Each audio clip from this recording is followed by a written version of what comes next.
Third semester എം.കോം research മെത്തഡോളജിയാണ് നമ്മളിപ്പോൾ start ചെയ്യാൻ പോകുന്നത്. റിസർച്ച് മെത്തഡോളജിയിലേക്ക് കടക്കുന്നതിന് മുമ്പ് നമുക്ക് മനസ്സിലാക്കാം എന്താണ് റിസർച്ച്. ഒരു ഹ്യൂമൻ ബീയിങ്ങിനെ സംബന്ധിച്ചിടത്തോളം നമുക്കറിയാം, ഒരു കാര്യത്തിനെ പറ്റിയുള്ള നോളജ് എന്ന് പറഞ്ഞിട്ടാണെങ്കിൽ ആർജിച്ചെടുക്കാൻ വേണ്ടി നമ്മൾ വീണ്ടും വീണ്ടും അതിനെപ്പറ്റി കൂടുതലായിട്ട് പഠിക്കും. അതിനൊരു simplest form of this process, അല്ലെങ്കിൽ ആ ഒരു നോളജ് ആർജിച്ചെടുക്കാനുള്ള ഒരു സിംപ്ലസ്റ്റ് ഫോമിനെയാണ് നമ്മൾ എന്ത് പറയുന്നത്, റിസർച്ച് എന്ന് പറയുന്നത്. റിസർച്ച് സിംപ്ലി മീൻസ് റീസേർച്ച് ആണ്. ഒരു സിസ്റ്റമാറ്റിക് സ്റ്റഡിയിലൂടെ നമ്മൾ എന്ത് ചെയ്യുകയാണ്, വീണ്ടും വീണ്ടും സെർച്ച് ചെയ്യുകയാണ്. ഒരുപാട് മെറ്റീരിയൽസും അതിൻ്റെ സോഴ്സസും ഒക്കെ അതിലൂടെയൊക്കെ നമ്മളൊരു സിസ്റ്റമാറ്റിക് സ്റ്റഡി നടത്തിയിട്ട് in order to discover new things ആണ്, പുതിയ പുതിയ കാര്യങ്ങൾ കണ്ടുപിടിക്കാനും എക്സിസ്റ്റിംഗ് കാര്യത്തിന് വേണ്ടിയിട്ട് വീണ്ടും വീണ്ടും ക്ലാരിഫിക്കേഷൻ നടത്താനുമാണ് നമ്മൾ ഈ റിസർച്ച് ഉപയോഗിക്കുന്നത്. ഇനി നമുക്ക് കുറച്ച് ഡെഫിനിഷൻസിലേക്ക് പോകാം. എന്താണ് റിസർച്ച്? ഇനി നമുക്ക് ഡെഫിനിഷൻ ഓഫ് റിസർച്ചിലേക്ക് പോകാം. ഇപ്പോൾ റിസർച്ചിൽ തന്നെ ഒരുപാട് പേര് ഡിഫൈൻ ചെയ്തിട്ടുണ്ട്. അതിൽ ഫസ്റ്റ് ഒന്ന് രണ്ട് ഡെഫിനിഷൻസിലേക്ക് നമുക്ക് പോകാം. റോബർട്ട് റോസിൻ്റെയാണ് first definition. According to Robert Ross, research is essentially an investigation, a recording and an analysis of evidence for the purpose of gaining knowledge. Then John W. Best, research may be defined as the systematic and objective analysis and recording of controlled observation that may lead to the development of generalization, principles or theories resulting in prediction and possible ultimate control of events. അപ്പോൾ നമുക്ക് ഈ ഒരു രണ്ട് ഡെഫിനിഷൻസിൽ നിന്ന് മനസ്സിലാവുന്നത് എന്താണ്? First definition നോക്കുന്ന സമയത്ത് നമുക്കറിയാം, essentially and investigation, a recording and an analysis of evidence ആണ്. അപ്പോൾ ഒരു ഇൻവെസ്റ്റിഗേഷനാണ്. ഈ ഇൻവെസ്റ്റിഗേഷൻ എന്ന് പറയുന്നത് റെക്കോർഡ് ചെയ്യുന്നുണ്ട്, analysing of evidence for the purpose of gaining knowledge. അപ്പോൾ നമുക്ക് എന്തെങ്കിലും ഒരു നോളജ് ഗെയിൻ ചെയ്യാൻ വേണ്ടിയിട്ടാണ് നമ്മൾ ഇൻവെസ്റ്റിഗേറ്റ് ചെയ്യുന്നത്, റെക്കോർഡ് ചെയ്യുന്നത്, അനലൈസ് ചെയ്യുന്നത്. ദെൻ ജോൺ ഡബ്ല്യു ബെസ്റ്റ് പറയുന്നത് എന്താണ്? It is a systematic and objective analysis. അപ്പോൾ ഒരു systematic and objective analysis and recording of controlled observation that may lead to development of generalization, principles or theories. അപ്പോൾ അതിൽ ജനറലൈസേഷൻസിലേക്ക് വരാം, അല്ലെങ്കിൽ ഡെവലപ്മെൻറ്റ് ഓഫ് പ്രിൻസിപ്പിൾസ് ആണ്, theories, resulting in prediction and possible ultimate control of events. ഇനി ഇതിൽ വരുന്നത് systematic objectives ആണ്. എന്തിനു വേണ്ടിയിട്ടുള്ളതാണ്? നമ്മളൊരു തിയറിയിലേക്ക് എത്തിപ്പെടാൻ വേണ്ടിയിട്ട്, അല്ലെങ്കിൽ ഒരു development of generalization or principles ആണ് ജോൺ ഡബ്ല്യു ബെസ്റ്റ് പറയുന്നത്. അപ്പോൾ ഇതിൽ നിന്നൊക്കെ നമുക്ക് കാണാൻ പറ്റുന്നത് റിസർച്ച് എന്ന് പറയുന്നത് ഈസ് എ സിസ്റ്റമാറ്റിക് എൻക്വയറി ആണ് into the existing system of knowledge to approve or disapprove, to arrive new conclusion, പുതിയൊരു കൺക്ലൂഷനിലേക്ക് എത്തിച്ചേരാൻ വേണ്ടിയിട്ട് അപ്രൂവ് ഓർ ഡിസപ്രൂവ് ചെയ്യാണ് ചെയ്യുന്നത് for the betterment of the existing system. അങ്ങനെയാണെങ്കിൽ research means intensive search for knowledge. നമുക്ക് knowledge കൂട്ടാൻ വേണ്ടിയിട്ട് നമ്മൾ വീണ്ടും റീസേർച്ച് ചെയ്യുകയാണ്. ഇനി what is knowledge? Knowledge is awareness or familiarity ആണ്. ഇനി അവെയർനെസ്സിനെയും ഫെമിലിയാരിറ്റീനെയും, അപ്പോൾ നമുക്ക് നോളജ് കൂട്ടാൻ വേണ്ടിയിട്ട് നമ്മൾ ചെയ്യുന്ന ഒരു സിസ്റ്റമാറ്റിക് എൻക്വയറിനെയാണ് നമ്മൾ എന്ത് പറയുന്നത്, റിസർച്ച് എന്ന് പറയുന്നത്. അപ്പോൾ ഒരു നോളജ് എന്ന് പറയുന്നത് നമുക്ക് എന്തൊക്കെ കാര്യങ്ങൾ അതിൽ ഇൻക്ലൂഡ് ചെയ്തിരിക്കണം? No what, knowledge about fact ആണ്. Then know why, scientific knowledge of the principles and laws of nature. Know how, skills or capability. Know who, confirmation about who knows what and how to do that. And knowledge എന്ന് പറയുന്നത് know what, know why, know how, know who, ഇതൊക്കെ കൂടെ ചേർന്നതാണ് എന്ത്, knowledge എന്ന് പറയുന്നത്. അതിൻ്റെ ഡെഫിനേഷൻസിൽ include ചെയ്യുന്നത്. അപ്പോൾ നമുക്ക് എന്ത് പറയാം? Research is never ending course for knowledge ആണ്. Never ending course for knowledge, അതായത് കോഴ്സ് എന്ന് പറഞ്ഞിട്ടാണെങ്കിൽ അതിൽ ക്യൂ ഡിനോട്ട് ചെയ്യുന്നത് question, U understand, E educate, A stimulate, T transcend. അപ്പോൾ ഇതൊക്കെ കൂടെ ചേർന്നതാണ് നോളജ് എന്ന് പറയുന്നത്.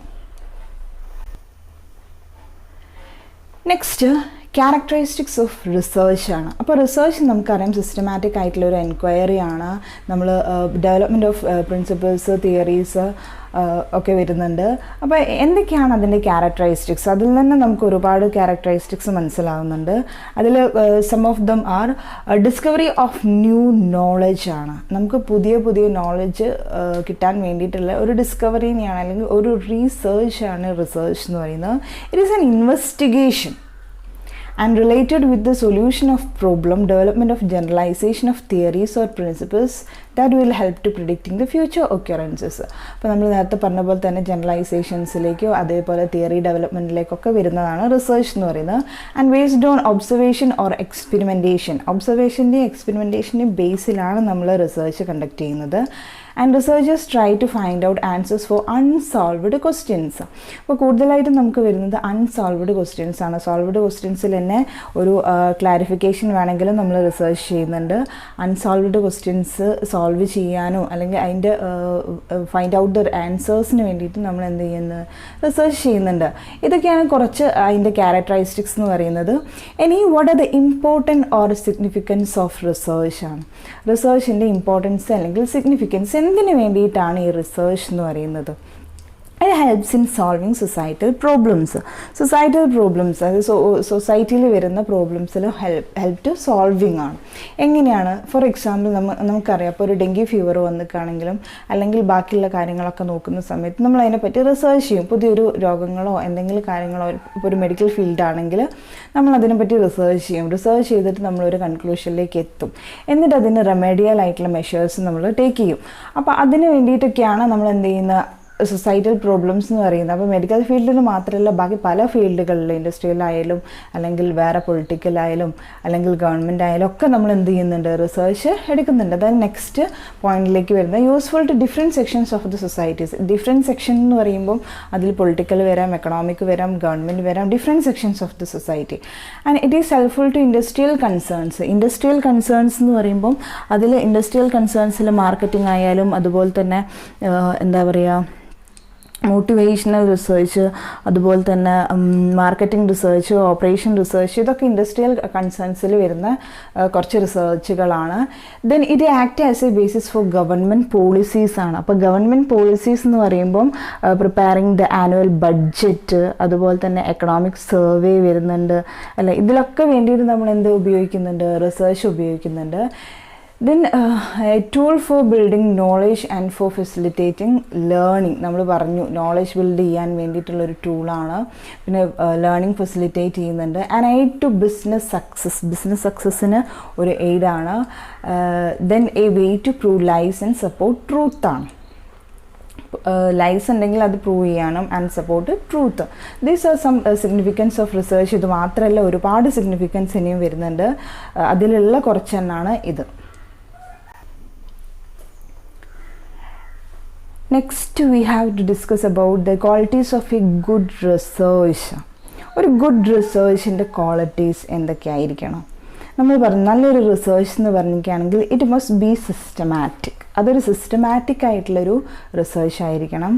Next logical, then empirical, replicable. These are the main qualities of good research. ഇനി അതുകൂടാതെ it is grounded in a theoretical framework. അതൊരു theoretical frame വർക്കിനെ കൊണ്ട് ഗ്രൗണ്ട് ചെയ്തതായിരിക്കണം. And offers something new to previous research. അപ്പോൾ നമ്മൾ ചെയ്ത് വെച്ച റിസർച്ചുകൾ ഉണ്ടാകും, അതിനെ മുകളിൽ തന്നെ വീണ്ടും റിസർച്ച് ചെയ്യുന്ന സമയത്ത് ഓഫേഴ്സ് സംതിങ് ന്യൂ ആണ്, എന്തെങ്കിലുമൊക്കെ പുതിയത് അതിലേക്ക് കോൺട്രിബ്യൂട്ട് ചെയ്യണം. ദെൻ വരുന്നത് it has the potential to suggest direction for the future research. It should have the potential to suggest direction for the future research. It takes ethical issue into consideration. Then it is a simple or at least manageable. These are the some qualities of a good research. Qualities of a good research പോലെ തന്നെ വരുന്നതാണ് വേറൊന്നാണ് qualities of a good researcher. അപ്പോൾ good റിസർച്ചറിൻ്റെ qualities എന്തൊക്കെയാണ്? He should scientific mind. ഒരു scientific മൈൻഡുള്ള ആയിരിക്കണം ഒരു good researcher. Hunter of truth and knowledge. Then alert, എപ്പോഴും അലേർട്ടായിരിക്കണം. പുതിയ അപ്ഡേറ്റ്സ് ഒക്കെ വരുന്ന സമയത്ത് he should be alert. Power to understand, എല്ലാ തിങ്സും അണ്ടർസ്റ്റാൻഡ് ചെയ്യാനുള്ള ഒരു പവർ ഉണ്ടായിരിക്കണം. And also well educate, patience, the ability to stay calm, commitment, quick thinker, curiosity. These are the qualities of a good research. ഇനിയും ഉണ്ടാകും. ഇതാണ് കുറച്ചെങ്കിലും കുറച്ച് qualities of a good researcher എന്ന് പറയുന്നത്. അപ്പോൾ ക്വാളിറ്റീസ് ഓഫ് ഗുഡ് റിസർച്ചും വരുന്നുണ്ട്, ക്വാളിറ്റീസ് ഓഫ് എ ഗുഡ് റിസർച്ചറും വരുന്നുണ്ട്. Next, one of the important area, research method and research methodology. എന്താണ് റിസർച്ച് മെത്തേഡും എന്താണ് റിസർച്ച് മെത്തഡോളജിയും തമ്മിലുള്ളൊരു ഡിഫറൻസ്? പേര് കേൾക്കുന്ന സമയത്ത് നമുക്ക് ഒന്നാണെന്ന് തോന്നുമെങ്കിലും ഷുഡ് ഹാവ് സം ഡിഫറൻസ്. അപ്പോൾ research methods refers to all the techniques that have been used for conducting the research ആണ്. ഓൾ ദ ടെക്നിക്സ്, എല്ലാ ടെക്നിക്സും നമ്മൾ യൂസ് ചെയ്യുമ്പോഴാണ് അതിനെന്താവുന്നത്, റിസർച്ച് മെത്തേഡ്സ് ആവുന്നത്. അങ്ങനെയാണെങ്കിൽ നമുക്കറിയണം വാട്ട് ഈസ് റിസർച്ച് ടെക്നിക്സ്. എന്താണ് research techniques? All instruments like questionnaire and behaviors like attitude measurement that are used in research നെയാണ് നമ്മൾ എന്ത് പറയുന്നത്, ടെക്നിക്സ് എന്ന് പറയുന്നത്. അപ്പോൾ നമ്മൾ നോക്കുന്ന സമയത്ത് ഒരു എക്സാമ്പിളിലൂടെ നമുക്ക് നോക്കാം എന്താണ് ഈ ടെക്നിക്സും എന്താണ് മെത്തേഡ്സും തമ്മിലുള്ള ഒരു difference. For example, in A survey research, a researcher may use the method of interview to collect data. The researcher will probably develop an interview schedule. It is called research techniques. For example, അതായത് നമുക്കറിയാം ഒരു survey research ആണെന്ന് വിചാരിച്ചോ. ഇപ്പോൾ survey റിസർച്ചിൽ നമ്മൾ survey ചെയ്യുന്ന സമയത്ത് ഒരുപാട് ആളുകളെ കണ്ടിട്ട് നമുക്ക് ഇൻ്റർവ്യൂ ചെയ്യേണ്ടി വരും. അങ്ങനെ ഇൻ്റർവ്യൂ ചെയ്യുന്ന സമയത്ത് ആ ഇൻ്റർവ്യൂ എന്ന് പറയുന്നത് അതെന്താണ്, ഇറ്റ് ഈസ് എ മെത്തേഡ്. അതായത് ഇൻ്റർവ്യൂ എന്ന് പറയുന്നത് ഒരു മെത്തേഡാണ്. ഇനി ഇൻ്റർവ്യൂ ചെയ്യാൻ വേണ്ടിയിട്ട് നമ്മൾ ഡെവലപ്പ് ചെയ്യുന്ന കുറച്ച് ഇൻസ്ട്രുമെൻറ്റ്സ് ഉണ്ട്. ഇൻ്റർവ്യൂ ഷെഡ്യൂളും ഇൻ്റർവ്യൂ അതുപോലെ തന്നെ ക്വസ്റ്റനെയേഴ്സും. ഈ ക്വസ്റ്റനെയേഴ്സിനെയും ഈ ഷെഡ്യൂളിനെയുമാണ് എന്ത് നമ്മൾ പറയുന്നത്, അതിനെയാണ് നമ്മൾ പറയുന്നത് റിസർച്ച് ടെക്നിക്സ് എന്ന് പറയുന്നത്. അപ്പോൾ ഇൻ്റർവ്യൂ ഇങ്ങനെ നമ്മൾ ചെയ്യുന്ന ആ ഒരു എല്ലാ ടെക്നിക്സും ഉപയോഗിച്ച് നമ്മൾ ചെയ്യുന്നതിനെയാണ് റിസർച്ച് മെത്തേഡ്സ് എന്ന് പറയുന്നത്. അതിൽ നമ്മൾ ഉപയോഗിക്കുന്ന ആ ഇൻസ്ട്രുമെൻറ്റിനെയാണ് നമ്മൾ എന്ത് പറയുന്നത്, റിസർച്ച് ടെക്നിക്സ് എന്ന് പറയുന്നത്. ഇനിയിപ്പോൾ വേറൊരു രീതിയിൽ വേറൊരു എക്സാമ്പിൾ, ഇപ്പോൾ ഒബ്സർവേഷനാണെന്ന് വിചാരിച്ചു. നമ്മൾ ഒബ്സർവ് ചെയ്യണം, എന്തെങ്കിലും ഒരു കാര്യം ഒബ്സർവ് ചെയ്തിട്ടാണ് നമ്മൾ റിസർച്ച് ചെയ്യുന്നതെങ്കിൽ ആ ഒബ്സർവേഷൻ എന്ന് പറയുന്നത് മെത്തേഡാണ്. ഒബ്സർവേഷൻ എന്ന് പറയുന്ന മെത്തേഡാണ്. പക്ഷേ ഈ ഒബ്സർവേഷന് വേണ്ടിയിട്ട് നമ്മൾ യൂസ് ചെയ്യുന്ന പല കാര്യങ്ങളുണ്ടാവും. ചിലപ്പോൾ CCTV ആയിരിക്കും, ക്ലോസ് സർക്യൂട്ട് TV ആയിരിക്കും നമ്മൾ ഒബ്സർവേഷന് വേണ്ടിയിട്ട് ഉപയോഗിക്കുന്നത്. അല്ലെങ്കിൽ സ്കോർ കാർഡ്, ഈ ഒബ്സർവേഷൻ നമ്മൾ മാർക്ക് ചെയ്ത് വെക്കാൻ സ്കോർ കാർഡ് ഉപയോഗിക്കുന്നുണ്ടാവും, അല്ലെങ്കിൽ ക്യാമറ ഉപയോഗിക്കുന്നുണ്ടാവും. ഈ ഇൻസ്ട്രുമെൻസിനെയാണ് നമ്മൾ എന്ത് പറയുന്നത്, ടെക്നിക്സ് എന്ന് പറയുന്നത്. അപ്പോൾ ഈ റിസർച്ച് മെത്തേഡ്സും റിസർച്ച് ടെക്നിക്സും തമ്മിൽ എന്തുണ്ട്, ഡിഫറൻസ് ഉണ്ട്. പക്ഷേ ഈ മൊത്തം ടെക്നിക്സ് ഉപയോഗിച്ച് നമ്മൾ നടത്തുന്നതിനെയാണ് റിസർച്ച് മെത്തേഡ്സ് എന്ന് പറയുന്നത്. The science of method is called research methodology. ഈ ഒരു സയൻസ് അല്ലെങ്കിൽ ആ ഒരു പ്രോസസ്സിനെയാണ് നമ്മൾ എന്ത് പറയുന്നത്, റിസർച്ച് മെത്തഡോളജി. അതായത് റിസർച്ച് മെത്തേഡ് ആ ഒരു സയൻസ് അല്ലെങ്കിൽ process. It refers to the process of conducting the research. ഒരു റിസർച്ച് കണ്ടക്ട് ചെയ്യുന്ന ആ ഒരു പ്രോസസ്സിനെയാണ് നമ്മൾ എന്ത് പറയുന്നത്, റിസർച്ച് മെത്തഡോളജി. അപ്പോൾ റിസർച്ച് മെത്തേഡ്സ് എന്ന് പറഞ്ഞിരിക്കുകയാണെങ്കിൽ എല്ലാ ടെക്നിക്സിനെയും കൂടിയാണ് നമ്മൾ റിസർച്ച് മെത്തേഡ്സ് എന്ന് റെഫർ ചെയ്യുന്നത്. റിസർച്ച് കണ്ടക്ട് ചെയ്യാൻ വേണ്ടി നമ്മൾ യൂസ് ചെയ്യുന്ന എല്ലാ ടെക്നിക്സിനും കൂടിയാണ് റിസർച്ച് മെത്തേഡ്സ് എന്ന് പറയുന്നത്. പക്ഷേ ആ ഒരു പ്രോസസ്സിനെയാണ് റിസർച്ച് മെത്തഡോളജി എന്ന് പറയുന്നത്. Research methodology not only describe the steps involved in conducting the research but also justify the choice of various methods, states the limitations of research and also bring out the presupposition and consequences and conducting the research. അപ്പോൾ research മെത്തഡോളജിയിൽ നമ്മൾ ഏതൊക്കെ സ്റ്റെപ്പാണ് നമ്മൾ ഉപയോഗിക്കുന്നത്, അത് മാത്രമല്ല അതിൽ involve ചെയ്യുന്നത് ഏതൊക്കെ മെത്തേഡുകൾ നമ്മൾ നമ്മൾ ചോയ്സ് ഓഫ് വാരിയസ് മെത്തേഡ്സ് വരണം, ലിമിറ്റേഷൻസ് ഓഫ് റിസർച്ച് വരുന്നുണ്ട്, അത് എന്തൊക്കെയാണെന്ന് പറയണം, പിന്നെ പ്രീ സപ്പോസിഷൻസ് ആൻഡ് കോൺസിക്വൻസസും നമ്മളതിൽ മനസ്സിലാക്കണം. ഇതൊക്കെ കൂടെ ഇൻക്ലൂഡ് ചെയ്തിട്ടുള്ളതിനെയാണ് നമ്മൾ എന്ത് പറയുന്നത്, റിസർച്ച് മെത്തഡോളജി എന്ന് പറയുന്നത്. It answers the questions like why, what, how, when of conducting the research. അപ്പോൾ ഇതിൻ്റെയൊക്കെ ആൻസേഴ്സ്, വൈ എന്തുകൊണ്ടാണ് ഈ റിസർച്ച് കണ്ടക്ട് ചെയ്യുന്നത്, വാട്ട് എന്തിനെ പറ്റിയാണ്, അല്ലെങ്കിൽ ഹൗ എങ്ങനെയാണ്, വെൻ എപ്പോഴാണ് ഇത് കണ്ടക്ട് ചെയ്യുന്നത്, ഇതിൻ്റെയൊക്കെ ആൻസേഴ്സ് നമുക്ക് ഏതെന്ന് കിട്ടണം, ഈ റിസർച്ച് മെത്തഡോളജിന്ന് കിട്ടണം. ഇനി research paper the methodology section allows the reader to critically evaluate studies overall validity and reliability. അപ്പോൾ ഒരു റിസർച്ച് പേപ്പറിൽ നമ്മൾ മെത്തഡോളജി സെക്ഷൻ നോക്കുന്ന സമയത്ത് റീഡർക്ക് എന്താ മനസ്സിലാവേണ്ടത്, critically evaluate the studies overall validity and reliability. അപ്പോൾ മൊത്തത്തിലുള്ള വാലിഡിറ്റിയും അതിൻ്റെ റിലയബിലിറ്റിയുമാണ് ഈ റിസർച്ച് മെത്തഡോളജി എന്ന ആ ഒരു സെക്ഷനിൽ ഉണ്ടാകേണ്ടത്. ഇതാണ് മെയിനായിട്ട് റിസർച്ച് മെത്തേഡും റിസർച്ച് മെത്തഡോളജിയും തമ്മിലുള്ളൊരു ഡിഫറൻസ് എന്ന് പറയുന്നത്, research methods and research methodology. സിമ്പിളായിട്ട് അതിൻ്റെ ഡിഫറൻസ് നമ്മൾ നോക്കുകയാണെങ്കിൽ മെത്തഡോളജി വേഴ്സസ് മെത്തഡോളജി എന്ന് പറഞ്ഞിരിക്കുകയാണെങ്കിൽ ഇറ്റ് ഈസ് ദ ബിഗിനിങ് ആണ്, technique how to conduct research, the study about the tools of research, explain the methods by which you may proceed with your research.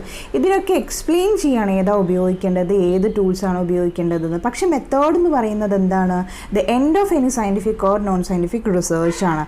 ഇതൊക്കെ ഈ ഒരു പ്രോസസ്സിലൂടെ ഏതൊക്കെയാണ് tools വേണ്ടതെന്നൊക്കെ മെത്തഡോളജിയിലൂടെ നമുക്ക് പറയുന്നു. പക്ഷേ ആക്ച്വലി ടേക്കൺ ചെയ്യുന്നത് എവിടെയാണ്, മെത്തേഡിലാണ്. മെത്തേഡാണ് ശരിക്കും എൻഡ് റിസൾട്ട് എന്ന് പറയുന്നത്. ഇതാണ് സിംപ്ലി മെത്തേഡ് വേഴ്സസ് മെത്തഡോളജി എന്ന് പറയുന്നത്.